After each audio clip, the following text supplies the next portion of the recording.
రెండోసారి ముఖ్యమంత్రి అయ్యేవారు. కేవలం కూటమికి వైసీపీ పార్టీకి మధ్య వ్యత్యాసం, ప్రభుత్వ ఏర్పాటుకి వ్యత్యాసం కేవలం 10 లక్షల ఓట్లు మాత్రమే. కానీ దీన్ని భూతద్దంలో చూపించి విష ప్రచారం చేయాలని చూస్తూ ఉన్నారు. ఈ కుట్రలు ఎక్కువ రోజులు కొనసాగవని కూడా తెలియజేస్తా ఉన్నా.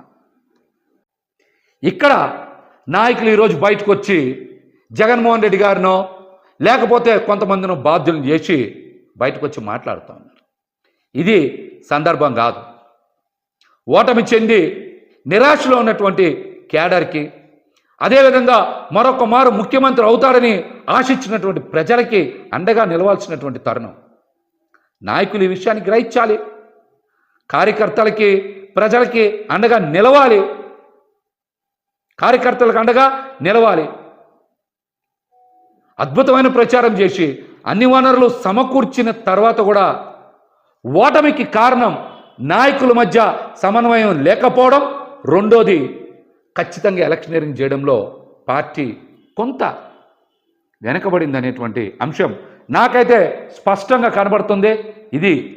ఇది నా వ్యక్తిగత అభిప్రాయం. ఇదే నా వ్యక్తిగత అభిప్రాయం. ఎందుకు చెప్తున్నానంటే, గత 2 రోజుల నుంచి 90,000 మెజార్టీలు వచ్చినాయి, సూపర్ మెజార్టీలు వచ్చినాయి, చరిత్రలో కనీవిని ఎరగని మెజార్టీలు వచ్చినాయి అంటున్నారు. 80,000 నుంచి 90,000 మెజార్టీ వచ్చింది ముగ్గురికే కదా. 50,000 నుంచి 80,000 లోపు మెజార్టీలు మొత్తం వచ్చింది 27, 28 కదా.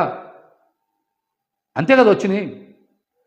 మిగతా అన్ని చోట్ల కూడా జగన్మోహన్ రెడ్డి గారికి అద్భుతంగా ప్రజలు ఆదరించారు. కానీ ఇక్కడే ప్రజలందరికీ ఒక అనుమానం కలుగుతుంది. మేమందరం కూడా జగన్మోహన్ రెడ్డి గారికి ఫ్యాన్ గుర్తు మీద ఓటేశాం, కూటమికి ఇంత విజయం ఎలా లభించింది అనేటువంటి అనుమానం ఈరోజు ప్రతి ఒక్కరు చర్చ చేస్తున్నారు రాష్ట్రంలో. ఈవీఎంలు ట్యాంపర్ అయినాయా, లేకపోతే కౌంటింగ్లో ఏమైనా పొరపాట్లు జరిగినాయా?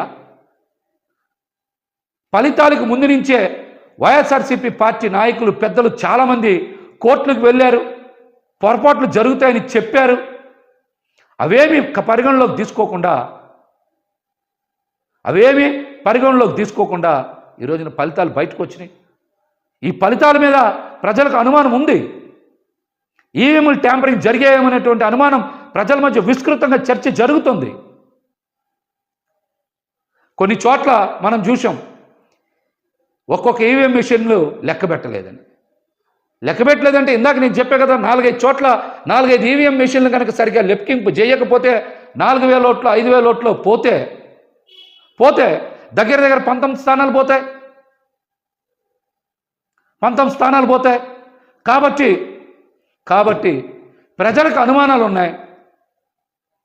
దీని మీదనే అందరూ కూడా చర్చ కూడా చేసుకుంటున్నారు అనే విషయం నేను ఈరోజు మాట్లాడాలనే మళ్ళీ మాట్లాడుతున్నా. జగన్మోహన్ రెడ్డి గారు పేద సామాన్య వర్గాలు ఖచ్చితంగా వారి జీవన ప్రమాణాలు పెరగాలని దేశ చరిత్రలో ఎవరు ప్రవేశపెట్టినటువంటి కొత్త పథకాలు ప్రవేశపెట్టారు. 5 సంవత్సరాల పాటు, సుదీర్ఘకాలం పాటు వాటిని అమలు చేశారు.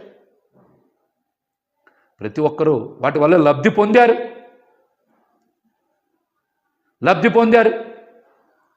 అందుకనే ఈరోజు రాష్ట్ర ప్రజలందరూ కూడా నివేరబోతూ ఉన్నారు. ఒక్క జగన్మోహన్ రెడ్డి గారిని ఎదుర్కోవడానికి 6 పార్టీలు పోటీ చేసినాయని ప్రజలందరూ కూడా చర్చ చేసుకుంటున్నారు. కూటమి ఏమన్నా శాశ్వతమా? 2014లో కలిశారు, 2019లో విడిపోయారు, 2024లో కలిశారు. 2029లో ఈ కూటమి ఉంటుందని ఏమైనా గ్యారెంటీ ఉందా? అవసరాలు బట్టి, అప్పుడున్న పరిస్థితులను బట్టి కలుస్తారు, విడిపోతారు.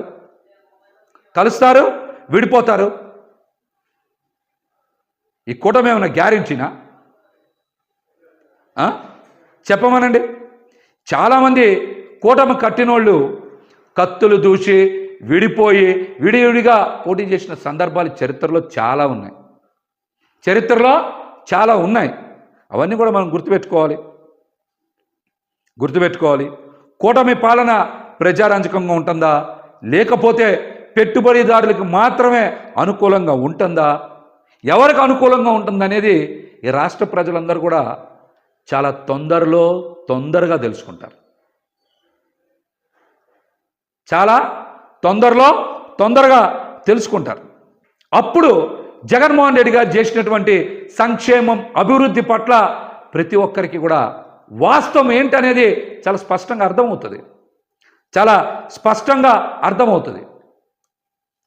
నిన్నటి నుంచి చూస్తున్నాం కదా, రాష్ట్రంలో శాంతి భద్రతలను గాలిలో పెడతాం, ప్రతీకార పాలన ఉండదు అని మాటలు చెప్పిన 24 గంటలు గడవల.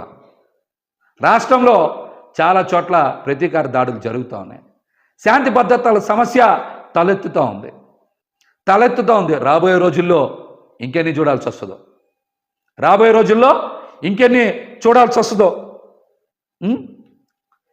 ప్రతి ఒక్కరికి కూడా అధికార పీఠం మీద కూర్చోలేని ఆశ ఉంటుంది. ఆ ఆశ ఉన్నప్పుడు కూటమి బీటలు వారుతుంది, ఖచ్చితంగా వారుతుంది. కూటమి కలిసి ఉన్నప్పుడు కూడా జగన్మోహన్ రెడ్డి గారు చాలా అద్భుతంగా, సమర్థవంతంగా ఎదుర్కొన్నారు. రాబోయే రోజుల్లో జగన్మోహన్ రెడ్డి గారు చాలా బలంగా, ధైర్యంగా నిలబడతామని చెప్తా ఉన్నారు. ఖచ్చితంగా నిలబడతారు. మళ్ళీ మరొకసారి ముఖ్యమంత్రి అయ్యి తీరుతారు.